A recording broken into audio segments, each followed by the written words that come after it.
नेता प्रतिपक्ष तेजस्वी यादव ने सोशल मीडिया के माध्यम से चुनाव आयोग की आलोचना करते हुए उन पर लगाए कई आरोप। कहा, हमारी सरकार बनेगी तो ईवीएम को हटाएंगे।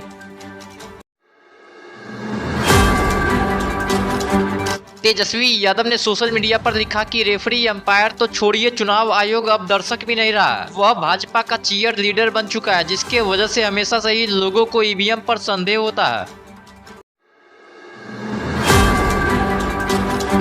केंद्रीय मंत्री जीतन मांझी ने प्रयागराज पहुंचकर महाकुंभ में आस्था की लगाई डुबकी। सोशल मीडिया पर फोटो शेयर करते हुए लालू यादव और ममता बनर्जी पर कसा तंज।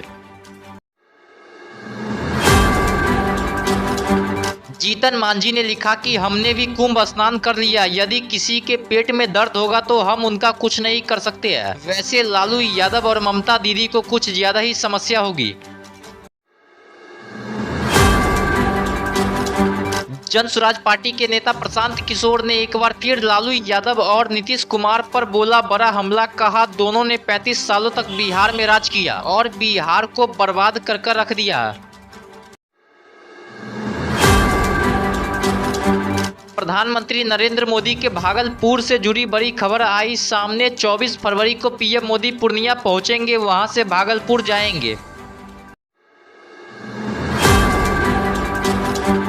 प्रधानमंत्री नरेंद्र मोदी पूर्णिया एयरपोर्ट पहुंचकर वहां से हेलीकॉप्टर से भागलपुर हवाई अड्डा का करेंगे रुख। भागलपुर में किसानों के साथ संवाद को लेकर करेंगे बड़ा कार्यक्रम।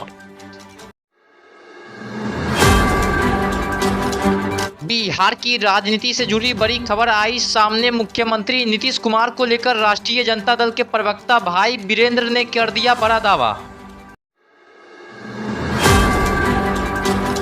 दिल्ली शपथ ग्रहण में मुख्यमंत्री नीतीश कुमार के नहीं शामिल होने पर राजद प्रवक्ता भाई वीरेंद्र ने कहा कि सीएम नीतीश कुमार दिल्ली कैसे जाएंगे, क्योंकि वह राजद के साथ आने वाले हैं।